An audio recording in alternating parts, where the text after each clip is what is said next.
I'm sure most of you watching this own a smartphone of some sort. They've been an object of our day-to-day lives for years now, and as they evolve, they tend to build a reputation. Some companies are known for making good phones, while others not so much. But even companies with clean records have had their slip-ups. Recalls, safety violations, and even bans are all things that have happened in the smartphone world. So let's look at the dangerous and concerning events in smartphone history. I'm not going to waste time explaining to you what an iceberg is. Most of you already get the gist of it, but mine's going to be a little different. Throughout the top section of the iceberg, I will be explaining incidents. But as I go further down, I'll still be explaining incidents, but some of them will be more controversies. Plus, it's spooky month, so for the entirety of October, I'll be covering dark topics. Man, I am not beating the tough allegations after this. Alright, let's get into it.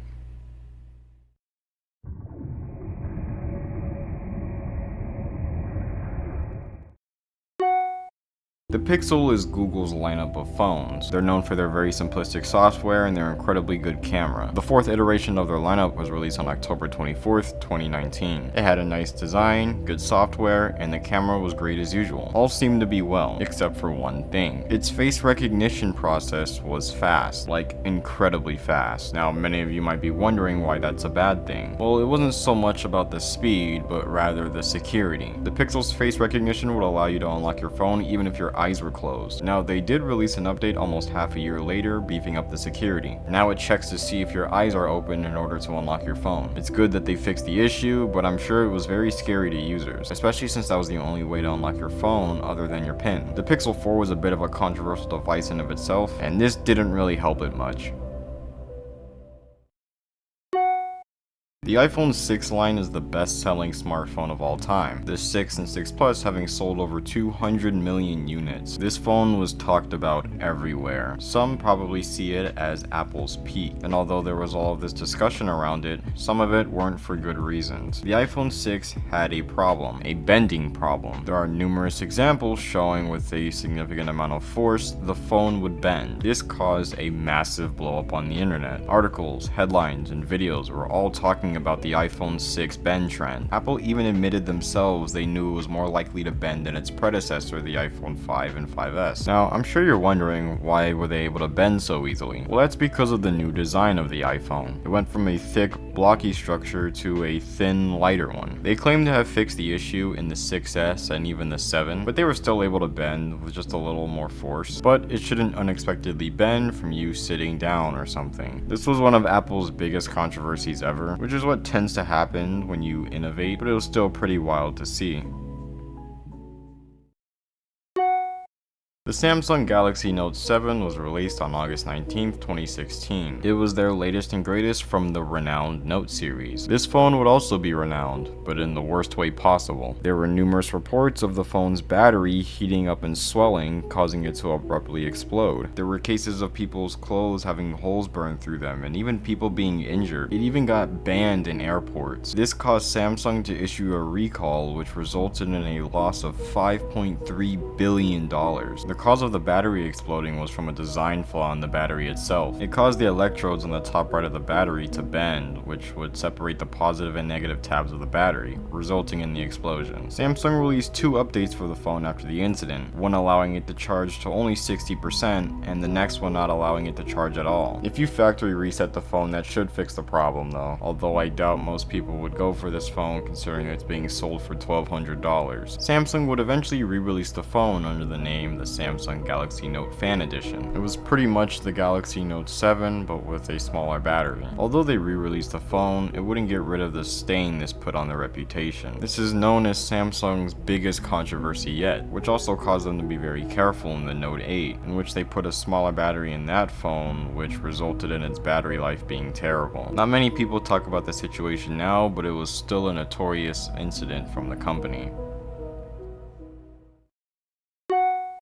LG's phones are somewhat unheard of to the average person. If you ask a random person, they're likely to not have been aware that LG even made phones. Ask an older person, and they might remember a device or two. LG used to be a big player in the phone game back then. More specifically, the G3, G4, V10, and V20. They were highly regarded as incredibly underrated phones. Except there was one issue. They were made by LG. LG never really cared a lot about their phone division. You could see that more and more in the later models. Although they were good in terms of hardware and design, the software would always be lacking. Updates were barely given, the UI would lag, but the most notorious problem from LG, specifically the G4, was its boot looping. Now, for those who don't know what boot looping is, it's essentially when your phone would turn itself on, shut itself off, and turn itself on again, over and over and over, resulting in an endless cycle of booting up. LG states that in their G4, this was caused by a loose contact between components, where a lost connection between a power supply or a memory component would cause it to fail. This wasn't just in the G4 though. The G5, V10, V20, and other models suffer from this as well. And as somebody who owned a Stylo 4, it happened to mine too. Now there is one solution to this. You could possibly fix the issue by taking out the battery and putting it back in, but a lot of the newer LG models don't have removable backs. In fact, any model after the V20 don't have removable backs. So if you have a newer LG model and it boot loops, you're basically screwed. This really hurt LG's reputation, even though not many thought it had one. I wonder how better these phones would have been had they cared a little more.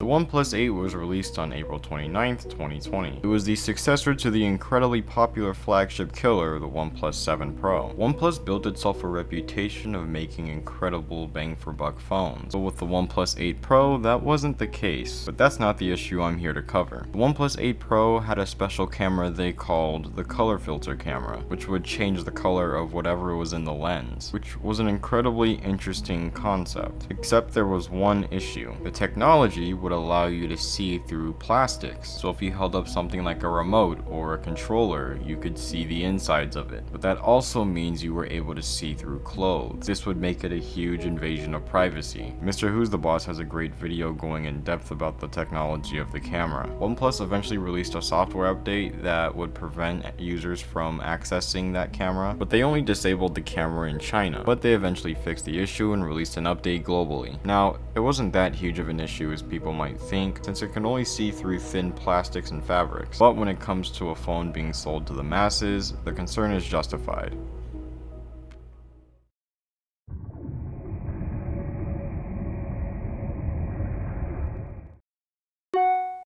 For a while, it was a conspiracy that Apple was slowing down their older phones in order to get you to buy their newer ones. Well, in 2016, Apple did admit to slowing down their phones as old as the iPhone 6. They claimed it was to keep older models from shutting down unexpectedly. This led to a class action lawsuit which was settled in 2020. Apple had to pay out $500 million across 3 million claimants, which happened 3 years after they settled. This was talked about a lot before the settlement. I never really saw any big talk about it was kind of just hearsay, but in Apple's defense, it was a safety measure rather than a money move.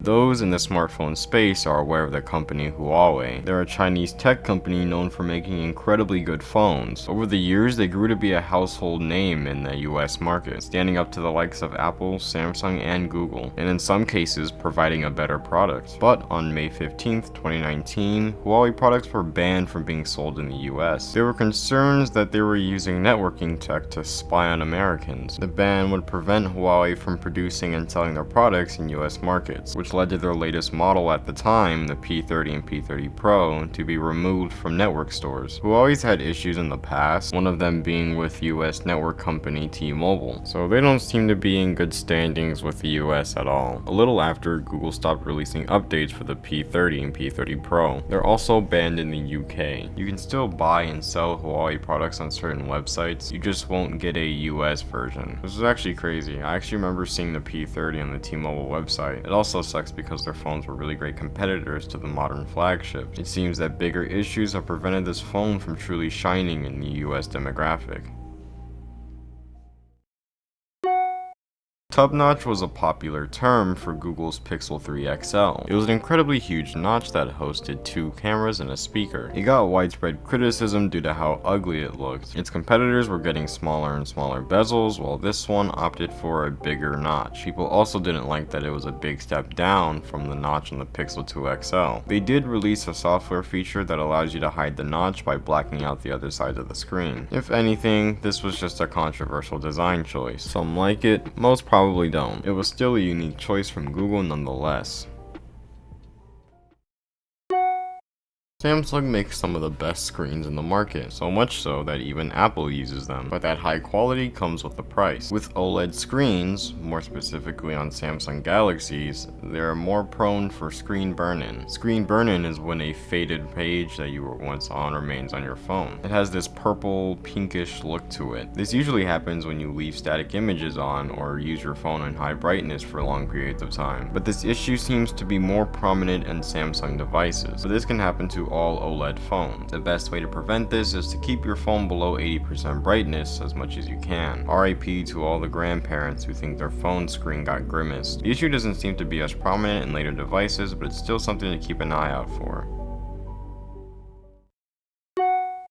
The Samsung Galaxy Fold is Samsung's most creative device. It combines the use of a tablet and a smartphone into one, and it continues to improve with each iteration. There were cases of users taking off what seemed to be a screen protector, causing the screen to go black, and when they put it back on, it would leave these black splotches on the phone. This didn't seem to be an issue from Samsung, but rather a misunderstanding. The plastic on the phone was not a screen protector, it was actually a part of the screen. It actually stated on the original wrapping of the phone to not peel off the protective layer. So all in all, it was an issue on the fault of the user.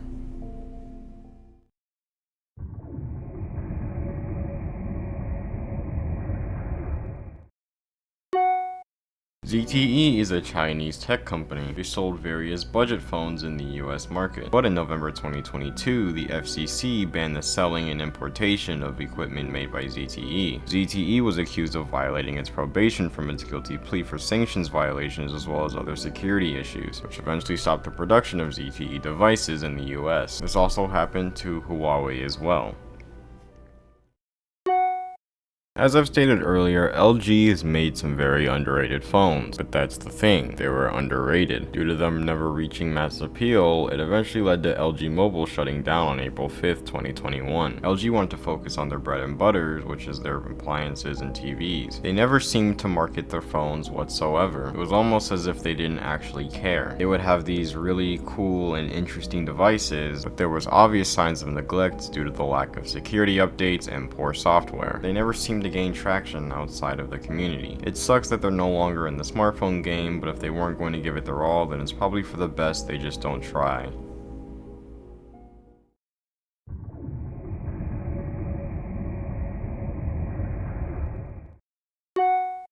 Blackberry is one of the oldest phone companies to ever exist. People aged 30 and up probably remember these the most, but their latest and final phone that they ever released was the Blackberry Key 2, which featured a touchscreen phone with a physical keyboard on the bottom, and it sparked massive controversy when tech content creators reviewed it. Since most of the reviews were negative, a lot of the Blackberry fans came out to defend it. And this wasn't just one instance. Across multiple creators, they all received criticism for their reviews. I never really understood the criticism towards creators. They all stated that it's completely okay to like the phone, but compared to others in its price range, it simply wasn't worth it. And it truly is just a bad phone in general. The screen was small, the speakers were terrible, the cameras were abysmal, and it sported a mid-range chip, which is completely fine, except it was $650 in 2018. For $100 more, you could just get an iPhone XR, which is miles ahead. Again, if you're a fan of Blackberry and you really like this phone and it suits your needs, then by all means go for it. But the ridicule content creators got for reviewing this phone was simply unnecessary. It simply is a bad phone in general. And I'm honestly surprised nobody really talked about it later on. I'm sure most adults watching this remember the iPod Touch, but what many people don't know is that they still made them even after the release of the iPhone, and on May 28th, 2019, they released the last iteration, and they completely discontinued the iPod product in May 10th, 2022. Now this very much isn't a controversy whatsoever, I just thought it was something you guys didn't know, and was an interesting thing to discover. Goof Phone is known for making somewhat accurate iPhone ripoff. In fact, they've gotten more and more accurate over the years. There's still very noticeable differences though, but a very popular one was the Goof Phone XR, which was a direct copy of the iPhone XR. It came in the same colors and had the same build structure, the only differences being the noticeably huge bezels and the obvious Android UI. Now, from far away, they seem to be very similar, but once you actually use it, you'll see that the Goof Phone is actually incredibly bad. It has cheap hardware and a cheap price tag. It's a funny thing to trick your friends with, but it's overall not a great phone. If you're strapped for cash, just buy an older Android flagship or an older iPhone. You'll save some money and you can still get a high quality product. Smartphones continue to evolve every year. They'll make good decisions and bad decisions. One thing is for sure though, the world of smartphones is a lot more interesting than people may think.